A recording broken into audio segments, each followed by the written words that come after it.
Hello and welcome to The Future is Now, a show of the digital TV channel F15 powered by Forbes. I'm Camilla Sievers, and here you will meet future builders who are building their utopian visions of respective industries. Today, my guest is Artjem Weissbeck, and we will talk about the future of commerce. He is a Forbes study under 30 and a business angel after having successfully founded his first startup, Captain & Son, with which he makes 50 million in annual turnover and has built a massive D2C brand. Today, we will talk about his second endeavor, Charles, a proclaimed conversational commerce software as a service based in Berlin. Charles software enables merchant and consumer brands to sell products via WhatsApp and other chat apps. Within conversational commerce, customers can ask questions, discover products, order and reorder. He has just acquired another round of funding with over 6 million euros, which was led by Excel and HV Ventures, and is now ready to really start through. Only founded in 2020, he pivoted from a B2C idea of Charles to a B2B idea, which we will also talk about. So let's welcome him to the show. Hi, Adi. So nice of you to join us. Welcome to the show. Hey, thanks for having me. I think we have a great interview ahead of us. We will be talking about your own journey. Then obviously your first startup, Captain & Son, the rise of Instagram-fueled e-commerce, which I think you've experienced very much. Then the success you had with your first company. And now your new endeavor, Charles, which is a self-proclaimed conversational commerce software as a service. And that I think will lead us to how you envision the future of commerce. But before we start with the main interview, I would like to ask you 3 personal questions so that the viewers will get to know you a little bit better. And the first one is, what's your biggest strength and your biggest weakness? My biggest strength and my biggest weakness. To maybe start with the biggest weakness, I think it's definitely more on sometimes on the organizational side, not losing sight of a few small things, hygienic things that have to happen. When I was a bit younger, or also in the beginning of being an entrepreneur, I was like, yeah, that's cool. Like, you have to focus on the big picture, and like you really have to, you can't get distracted too much by the little things. But in the last years, I realized that this is definitely not true, that you really have to do both things. You have to be on the big picture, but then also get through the small things. Don't trickle down. Okay, and your biggest strength? My biggest strength, I would say, I think where it comes from is that I can really nicely for myself visualize a picture that is ahead. And then from there, the next step, really thinking backwards. Okay, to get to this picture, what is kind of in the way now, or what has to happen next? Mm-hmm. And combine that with then making, of course, very actionable plans that start today or start tomorrow. What's your life philosophy? Flow. Mm-hmm.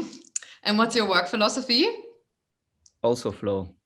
Okay, so then tell us where your first endeavor with Flow led you. Tell us a little bit about your journey with Captain & Son, and maybe even how you came to found it at such a young age. Why weren't you in university? Yeah, so I studied law originally, very much because my parents migrated from Russia, and they were academics, but their academical degrees were not approved, or they didn't really count. So for me, they very much wanted me to have like a good education, and a law degree is obviously something that fits into that. So that was one big reason why I started studying law, but I really didn't like it so much from the beginning. I didn't feel in flow, you could say.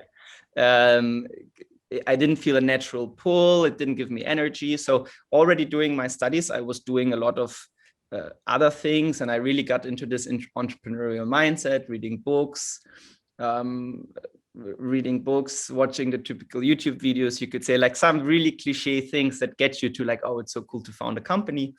And that's how at one point, actually very early in my studies, I started a company that was called Lawyered. Maybe you watched How I Met Your Mother. There's this one guy who always said Lawyered. Yeah. And it was a software that helps law students to get jobs, because I saw so many law students not getting jobs, and was cool. Later got taken over by the biggest competitor. So that was Lawyered. And then the closer I got to my bar exam in Germany, it's like an exam that you write all over the state. Me and two friends, we needed a watch, and we were like, okay, we were also a little bit bored, so let's design our own watch. And we talked to some production plans, and they said, okay, if we would order 1,000 watches, we could design our own prototype. So we said to them, okay, let's start with the prototype. And we were not really intending to actually order 1,000 watches, but the prototype itself costed as much as like buying a similar quality watch on the market. So it's like, great, we'll get the watch we need, and we'll design it ourselves. And we really we took our own logo into it. It was Captain & Son, as you said. It was an anchor, and it was our watch with the anchor. We kind of started wearing for ourselves in 2014. And actually, we really had a lot of friends. I have to say, the first strap on the watch was just really cool. It was in the summer, and it was white and turkey. It was just very fresh, together with a rose gold. So a lot of people asked us about it, where they could buy it. And we realized, okay, hey, maybe we should take together some of our savings and really produce those watches. So that's what we did. The three of us took together, I think, 15,000 euros. That's what we had, 5 each. And we started doing that next to our studies. And luckily, very, very luckily, it went to a point later on that now we have millions of customers worldwide, and I don't have to study law anymore, and I don't have to do law, besides a few contracts every now and then that need to be reviewed. Which begs the question, did the bar exam ever happen? It did. I still finished it, and it also went well, actually, but I don't regret not using it. So now your parents are like, well, if this entrepreneurship doesn't work out, you can always fall back on the lawyer thing. I can still be a lawyer, exactly. So cool. Parents are cool. Perfect. Okay, so then let's talk a couple of numbers. So you started with watches, and now Captain & Son is a multi-million-dollar business with millions of customers, and multiple lifestyle brands, and pop-up shops in Germany and Vienna, I think. So this growth was mostly fueled, if I'm not mistaken, by social media marketing and a very wise decision to use influencers early on. So how did you come about from wanting to have a individualized watch to like riding this new social media marketing boom?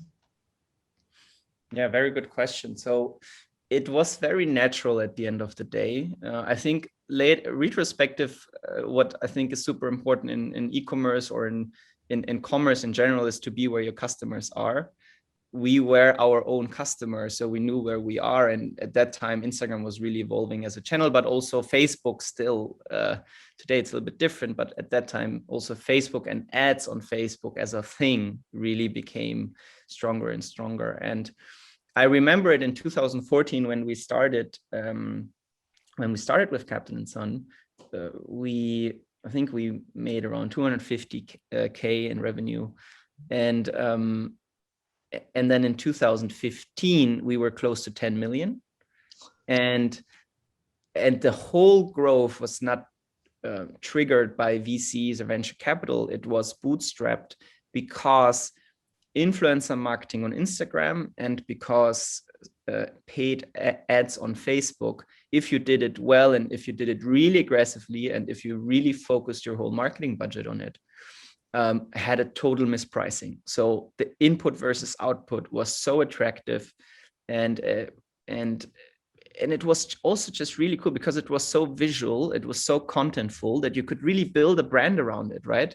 So it was the perfect place for us to start a brand, an accessories brand. As you said, today Captain Sun also has sunglasses, backpacks, all kinds of accessories. We have new brands that we started entrepreneurially. We have brands where we acquired our share in, but at the end of the day, it really helped, like this social commerce that you would call us today really helped us to have a kind of our own VC, being our own VC, but then also it helped us to super aggressively and super fast build a brand and build growth. So yeah, it was a good time.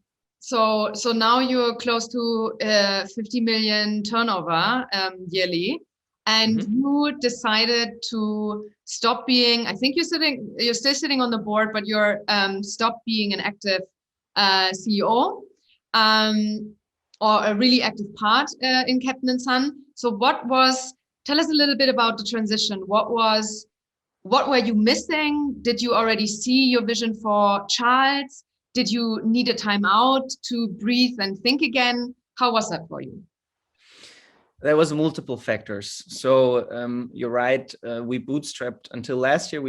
So last year revenue was around 50, and it was still bootstrapped. So we didn't have investors. This year we brought on like a minority private equity, and it's now, of course, a different level. You could also say now we have a big board, and I'm still also in the board. Only gave away part of my shares, but already this was not the time when I decided to take a step back. To take a step back was already in 2018, around four years after we started, and I can't pin one reason. There was multiple reasons for it. One was, to name a few, one was just having the opportunity to take a step back. I think that is not a given for many CEOs and founders. You can't just do that. But I could, because one, we were free founders, and the other two were still really eager to be super active for the next years. Two, we kind of grew two managing directors within our company. So they started, and we really showed them a way to become managing directors of Captain Sun, and they drive the business today, right? So it's amazing to see that someone else is doing this, maybe even better than you, right? And without even founding the business originally. And the third reason was that I already took a step back earlier from the daily business, from our core business in Europe, because I was trying to build up our Asian and American business. So I was also flying back and forth a lot between New York and Germany to set up US operations. And it was super intense that time, not because of flying back and forth, but because we were bootstrapped and we tried to break through as a D2C brand in the US market without venture capital. And we had, as always, to be very frugal, very profitable in everything we do. And that was just really not possible in the US. So we tried to out hustle, to outwork that problem. And of course, it was super intense. So after and then you decided to stop it, or this is what the new investment is for? It's a mix. So we stopped having the ambition to build a super local team, like a full-on team. So we just have the logistics there, we have the setup there, but marketing, sales, we all brought it back to HQ. And I think in the next 2 or 3 years we will do a push again. And maybe also, of course, now we have the help of our investors, but we're still focused on Europe more. But at that time, we had to kind of take a step back from our ambition to say, okay, let's build a full-on team here. We were just not financed enough to do that. And for me, it was okay. I took a step back from day-to-day core business. and thereby even more had a chance to do something new. And because of being in the US, because of being in New York, I was in touch with a lot of great tech entrepreneurs, and tech really fascinated me. So I was like, okay, one day I really want to make a move into tech. And then I went traveling for a few months. Super cliche, but that's what you tend to do in that time. That's true. Okay, so I gather you had no idea what would await. How did you come up with the idea of Charles? And were you so fascinated with commerce and saw so much potential that you might feel also so comfortable within that space because you've been so successful? Or was it all a big, light bulb moment? It at the end of the day, it feels like there's all these things in your head, and at some point it just makes things just click together, and then it makes sense, right? So again, a few things happened at the same time. One thing is definitely, I came within my time at Captain & Son as an active CEO. I saw that a big thing for us was customer acquisition. So it was all about, okay, how do we structure our marketing machinery to acquire new customers? And a lot of customer acquisition is actually out of your control. It's like external market prices that may go up and down, and it can really affect your business model. So I already knew, and it was already also for us at Captain a big thing for the next years. How do you increase conversion rate of everything, of all the people that are interested into you, and how do you retain customers to come in again and again? How do you really build relationships with customers? That is kind of what any healthy, sustainable direct-to-consumer brand, or brand in general, any commerce company actually has to nail, I think.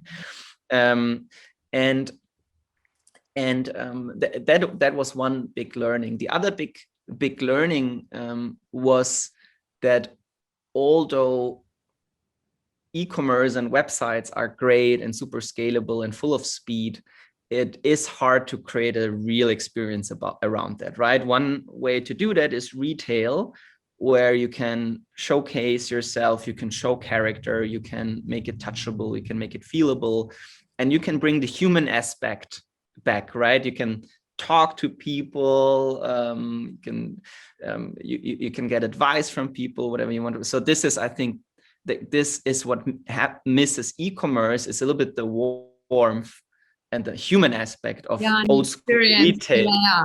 Mm-hmm.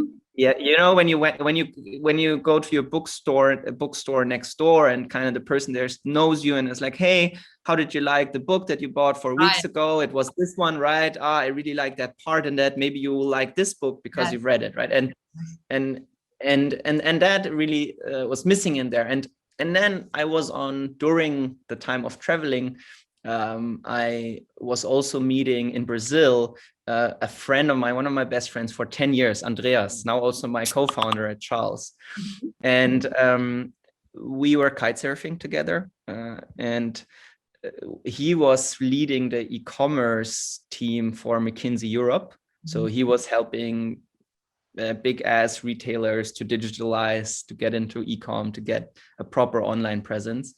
And we talked a lot about what do we think is kind of the future of commerce. And we looked to Asia, where it is already perfectly normal to actually do commerce in a chat app environment that like WeChat in China, Line in Japan, Kakao in South Korea. So we saw that happening there. From apples to cars, you could buy anything. And we really liked that, because we thought, okay, this really combines kind of this warmth and human and conversational aspect of retail with the speed and the scale and the digital power of e-commerce, because it is like retail in a digital interface, right? So and the thing that it also does is it unlocks and it solves a problem e-commerce couldn't solve, and that's personalization. Because to personalize an e-commerce, you demand your customer to have an account everywhere, and you don't want to have a login and a password with every company you buy a service or product from. Like, this is just arrogant to think that your customer wants that. So, but with WhatsApp, or WeChat, or whatever the dominant chat app in every country is, you are already identified by your number or by the account, right? And that is limitless in terms of personalization, because if really, and that is the vision that Andreas and I also shared, that traffic, and with traffic also conversion, which are the two most important things next to retention and commerce, they will move from the streets and they will move from the browsers into chat interfaces. Mm-hmm. And with that happening, this whole idea of personalization can really take shape on a digital scale. Right? And we're like, okay, we have to do something in this. And then as we didn't start with doing, as I will tell you probably later what we do with Charles, or you already know, but we started just with the idea that we as men don't like shopping at all, but we like just going to Uniqlo and buy the same 5 t-shirts that we bought before again. So how cool would it be to just text a company and say, hey, I need another pack of my boxer shorts, or I need that sweater from last time again, or another pack of those, or a free more of the white t-shirts. And then it's done. So we created that. We created a clothing brand for men that was like a Uniqlo via WhatsApp. The first WhatsApp store in Europe, actually, which was chat first in terms of sales. And it was amazing. Like, customers loved it. They loved the experience. They came again and again, and they bought again, the same as us, because we loved it. But from a company's perspective, it was really, really hard because there was no software focusing on actually doing commerce in chat. Yeah. And what would you say? So when you started to pivot, what would you say was the biggest barrier in companies that you now serve with this software, in them to understand that this is the future where it's heading? Ticketing logic. Our tech architecture of our Charles software is not built around tickets, but is built around an ongoing feed. It's like a feed logic instead of an ongoing feed, an ongoing relationship, an ongoing conversation, similar to your WhatsApp conversation with friends, which you can just scroll up. And now, what is conversational commerce? Or what is the beauty of it is, for me as a customer, I might still go on a website, because the website, and this is a big learning we made, the website is still the best, or the web is still the best way to discover a product that I want, right? But once I basically kind of know what I want, or once I start knowing a company a bit better and what they offer, it's really nice to have a very open door in terms of communication, quick access to, for example, imagine you want to buy a bed, and you have a few questions about that bed, but you know which one you want to buy for your bedroom. Then you can use a channel like WhatsApp, and you can ask all those questions. You get all those answers very quickly. It's passive waiting. It's like waiting for a friend to answer, right? It doesn't. You don't mind if it takes a little bit. Exactly. Because it's also not that you have to buy the bed now. Yeah. Yes, you're nodding because you know how it is. Exactly. And we got used to wait sometimes, even with the closest people in our lives. And but then once I have all my answers, what happens in conversational commerce, that I just get a payment link and a pre-assembled card from the company, where the spread that you might want to buy is already in the card. And then this link is there, and I can buy it right away, or I can come back to it in 2 weeks, and I might still have some questions on the way. And then whenever I want it, I buy it. And then I get my tracking notification, I get my order notification in that chat. I can opt in for newsletters, or when I need to buy something, when I need to buy a table, I just go back into the chat and I can say, hey, do you also have like little bedroom tables that would fit to my bed? And then they can see what bed you bought, and they can say, yeah, those 3 might be good. And then I can buy it. So, and it's all central, it's all in one place, and it's end to end. So those typical things that were decentralized before and fragmented are now kind of all chronologically and with context in an end-to-end relationship. And that is the consumer perspective. And now if you think of that from a company's perspective, it really disrupts your existing tech stack. It may disrupt your existing tech stack, because your existing tech stack is built around, okay, I have a tool for service, I have a tool for campaigning. I have a tool for conversion, my shop backend. I have a tool for chatbots and some automation. But it's not built around this ongoing end-to-end relationship with a customer. And that's what we do with our software. And so now you've had your first customers, you had a good run with it, and you've just raised over 6 million euros from Axel and HV Partners. So what's the next problem for Charles that you are solving? What is this money being used for? One big part of what we do right now is building up a success team and building up a sales team that helps clients to understand conversational commerce and helps them to make it part of their business. And the other obvious part where we need a lot of money right now is a lot of problems in product. We want to enable all kinds of integrations that companies might need. We want to enable more and more automation, but not in a way of replacing the human. We still keep the human in the center, but more of enabling human agents. And I think that's just for the next months what we're really focused on. So deepening the product and strengthening our success team. And then for the next years, it will really be about also, as you said, I think before when you asked me, is not only helping companies to understand the world of conversational commerce, but actually building a community and actually building awareness in general of how great of an experience this new way of buying services and products can be, because we really think it can humanize commerce, especially commerce as it is right now. It can humanize, it can make it more conversational, it can make it more conscious, and that's then what luckily we have this great VCs now who share this vision with us. So it's still a long way to go. This is a company for a decade to build. When you think about not the next 10 years, but let's say the next 50, where do you think the future of commerce will bring us? How do you envision it? What do you want to see? If everything, your dream scenario for commerce.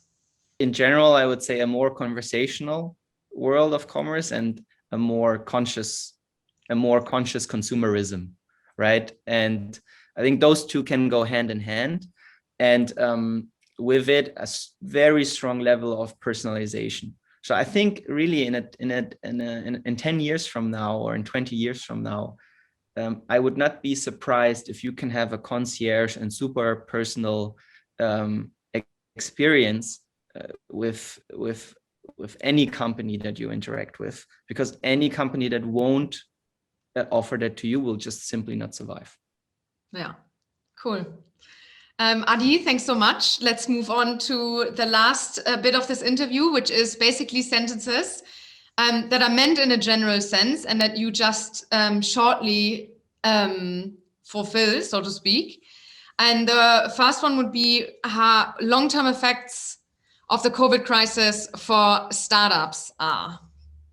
So from a business perspective, I really have the perception that COVID accelerated the tech and startup ecosystem, because most companies are striving for consumers or for businesses to be more digital or to evolve in some kind of digital habits. Mm-hmm. And what Corona definitely accelerated any kind of digital habit or digital environment or digital interaction. And that I think was a strong accelerator for the whole ecosystem. I envision a utopian future as. Optimal scenario is really that nature got a little bit of an upgrade. Really, I think. Say that. Sorry? A lot of people say that. Yeah, because it's just everything else is, you don't even have to think 100 years ahead if we don't solve that problem. It's simply as that. Okay, you could also think about spaceships and what we can do in space, but I'm really not the guy to talk about that. At the same time, with capitalism, we found a model that works really well. in many extents. So I do think we have to find for the next decades, or for the future, I hope we'll find a model where within capitalism, we are prizing the use of natural resources right. Yeah. So if you exploit them, you can survive as a business. If you do really well in using them resourcefully and in a sustainable way, you can build a healthy business. That's the logic we should create from an entrepreneurial point of view, and then it even makes sense to dream 100 years ahead, because it's just the bottleneck. So I think that answers the question of what you envision a dystopian future to be like. Basically, a dystopian future is every Netflix show looking 100 years ahead. They all kind of look the same, right? It's all these huge cities where there's no tree involved anywhere, and I just hope Netflix isn't right. Yeah. And a future builder, somebody who inspires you that I should interview on the show. So one, definitely my co-founder, Andreas at Charles. But maybe you won't like that we will talk both about Charles a lot.